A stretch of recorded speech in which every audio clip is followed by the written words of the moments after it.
दोस्तों आज की इस वीडियो में हम लोग साधारण ब्याज और मिश्र धन निकालना सीखेंगे। तो यहाँ पे हमारे पास पूरे 3 प्रश्न हैं। हम लोग इन तीनों प्रश्नों को हल करेंगे और ये तीनों ही प्रश्न एक दूसरे से बिल्कुल अलग है। तो आप लोग इन तीनों प्रश्नों से कुछ अलग अलग चीज़ें सीखेंगे, यानी कि आप लोग नया चीज़ सीखेंगे। तो आपको ये तीनों ही प्रश्न समझ करके जाना है। और यहाँ पे आप लोग तीसरे प्रश्न में देख सकते हैं कि यहाँ पे इसमें महीना में दिया गया है, समय महीना में दिया है। तो जब समय महीना में दिया जाता है तब हम लोग किस तरह से साधारण ब्याज निकालते हैं, किस तरीके से मिश्र धन निकालते हैं, ये समझने के लिए आपको ये वीडियो पूरा देखना पड़ेगा। तो आप लोग वीडियो को पूरा ज़रूर देखिएगा। चलिए हम लोग वीडियो को शुरू करते हैं। तो देखिए, साधारण ब्याज निकालने के लिए सबसे पहले हम लोग साधारण ब्याज का सूत्र देख लेते हैं, ठीक है ना। तो साधारण ब्याज और मिश्र धन का सूत्र हम लोग सबसे पहले देखेंगे। तो देखिए, साधारण ब्याज का सूत्र होता है मूलधन गुणे दर गुणे समय पूरे का बटा 100।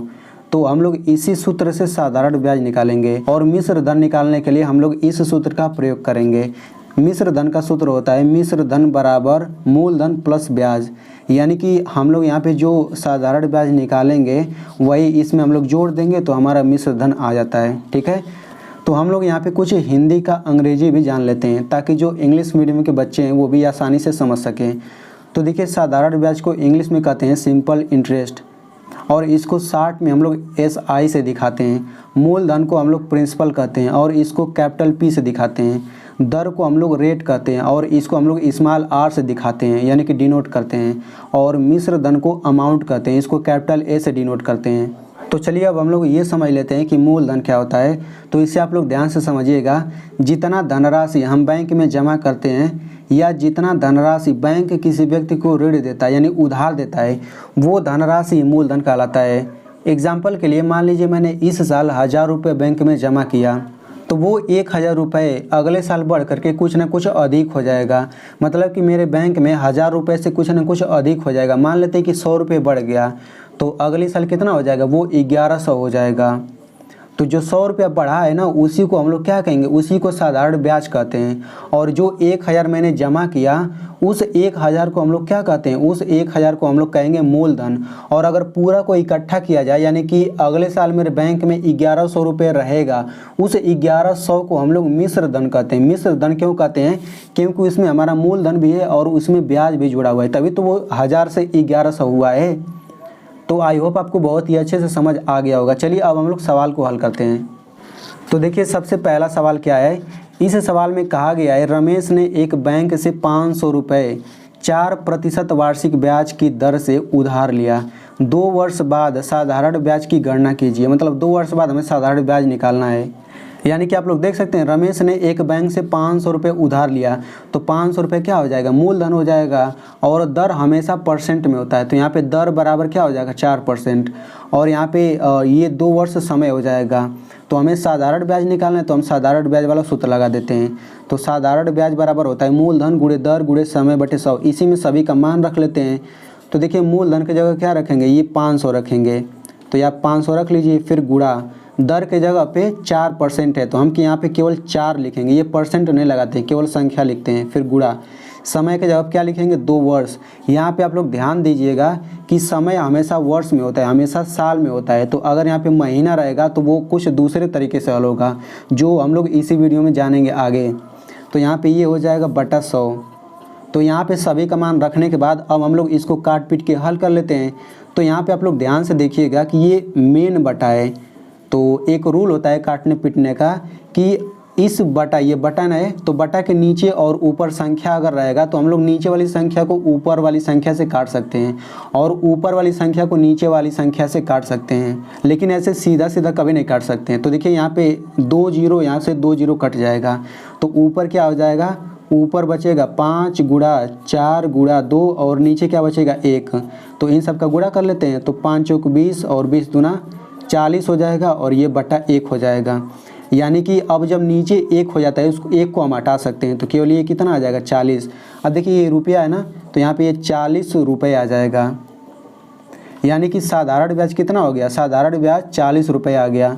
तो इस 40 रुपये का मतलब बस इतना ही है। देखिए ध्यान से, अब जो बैंक है किसी को पैसा अगर देता है तो वो व्यक्ति जो है ना, उसको लौटाते समय केवल इतना नहीं लौटाएगा, कुछ अधिक लौटाएगा। जैसे मान लीजिए बैंक ने रमेश को 500 रुपये दिया, तो 2 साल बाद रमेश जो है ना बैंक को केवल 500 रुपये नहीं देगा, इस 500 रुपये से अधिक पैसा देगा, तभी तो बैंक वालों को फ़ायदा होगा। अगर फ़ायदा नहीं होता तो वो लोन क्यों देता, वो उधार क्यों देता।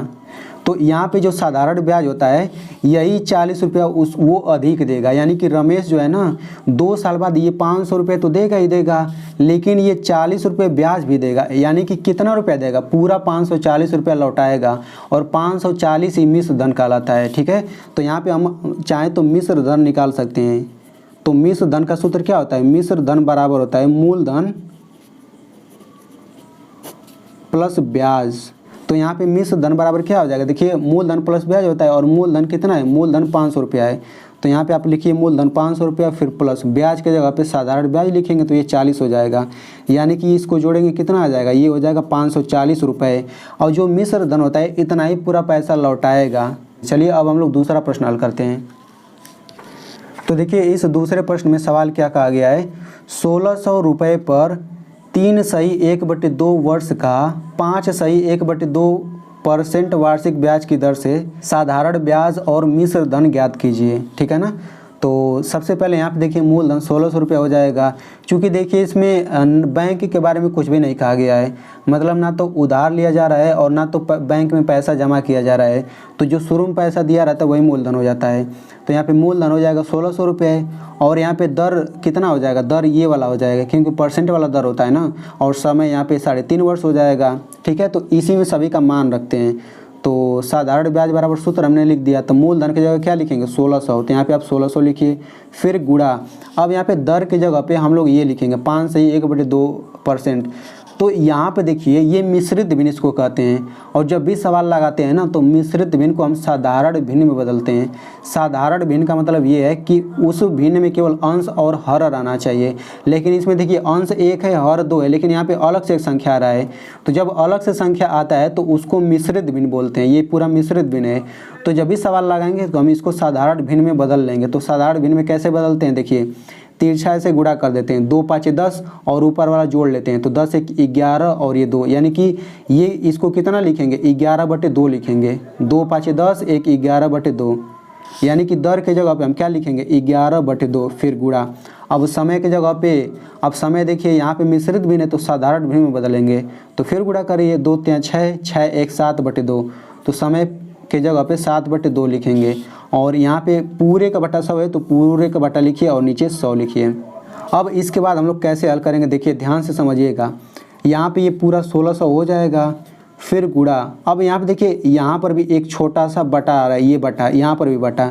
तो यहाँ पे हम क्या करेंगे, यहाँ पे ऊपर वाली संख्या यहाँ पे लिख लेते हैं 11, फिर गुणे, यहाँ पे ऊपर वाली संख्या लिख लेते हैं 7, फिर बटा, यहाँ पे नीचे लिखिए 100, और जो ये नीचे संख्या ये एकदम नीचे आ जाएगा 100 के साथ में, ये भी 2 यहाँ पे नीचे आ जाएगा। तो जब भी यहाँ पे साधारण भिन्न है तो हर को हम लोग नीचे एकदम कर लेते हैं और अंश इसके साथ में हो जाता है। तो आई होप आपको समझ आया होगा। अब इसको क्या करेंगे, मैंने आपको बताया कि नीचे वाली संख्या ऊपर वाली संख्या को काट सकते हैं और ऊपर वाली संख्या को नीचे वाली से काट सकते हैं, मतलब हमेशा ऊपर नीचे ही काट सकते हैं, ऐसे सीधा सीधे कभी नहीं काट सकते हैं। तो यहाँ पे देखिए 2 शून्य से 2 शून्य कट गया, तो यहाँ पे 16 बचा, यहाँ पे 1 बचा। अब देखिए 2 और 16 कट सकता है, तो 2 एकम 2 हो गया, 2 8 16। अब फिर देखिए 2 और 8 कटेगा, तो 2 एकम 2 हो जाएगा, 2 चौक 8। अब ऊपर बचा क्या, ऊपर ये 4 बचेगा, फिर गुणा 11 बचेगा और ये 7 बचेगा, फिर बटा। नीचे क्या बचेगा, यहाँ से 1 बचेगा, ये 1 बचेगा और ये 1, तो सभी का गुणा कर लेते हैं। तो अगर आप इन सब का गुणा करेंगे तो 4 का 11 में गुणा करेंगे 44 हो जाएगा, और 44 के साथ में गुणा करेंगे तो ये आ जाएगा 308, फिर बटा। नीचे 1 का गुणा करेंगे तो 1 आ जाएगा। तो देखिए जब भी भिन्न में नीचे 1 आता है तो उसको हम हटा सकते हैं, तो कितना आ जाएगा, ये केवल 308 आ जाएगा और ये रुपया, यानी कि साधारण ब्याज कितना हो जाएगा, साधारण ब्याज हो जाएगा 308 रुपये। अब हम लोग मिश्र धन भी ज्ञात कर लेते हैं। तो यहाँ पे मिश्र धन बराबर क्या सूत्र होता है, सबसे पहले सूत्र लिख लेते हैं, मूलधन प्लस ब्याज। तो मूलधन क्या हो जाएगा, तो मूलधन यही 1600 रुपया हो जाएगा। तो मूलधन की जगह हम यहाँ पे लिख लेते हैं 1600 रुपया, फिर प्लस ब्याज की जगह क्या हो जाएगा 308, तो यहाँ पे हो जाएगा 308। अब इन दोनों को जोड़ लीजिए, तो इन दोनों को जोड़ने पर कितना आता है 1908 आ जाता है, और ये रुपया। तो मिश्र धन इतना आ गया, ब्याज इतना आ गया।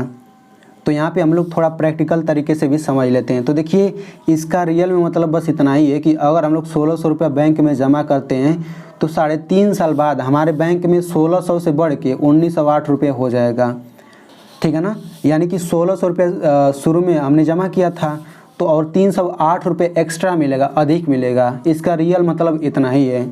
तो चलिए अब हम लोग तीसरा प्रश्न और सबसे महत्वपूर्ण प्रश्न हल करते हैं। तो देखिए इस प्रश्न में कहा गया है 1500 रुपये पर 6 महीने का 12% वार्षिक ब्याज की दर से साधारण ब्याज और मिश्र धन ज्ञात कीजिए, ठीक है ना। तो साधारण ब्याज सबसे पहले निकालेंगे, तो यहाँ पे हमने सूत्र लिख दिया।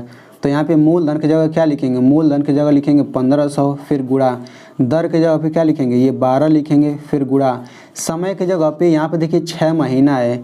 तो हम लोग हमेशा यहाँ पे समय वर्ष में लिखते हैं, लेकिन यहाँ पे महीना है तो महीने को हम वर्ष में भी तो कर सकते हैं।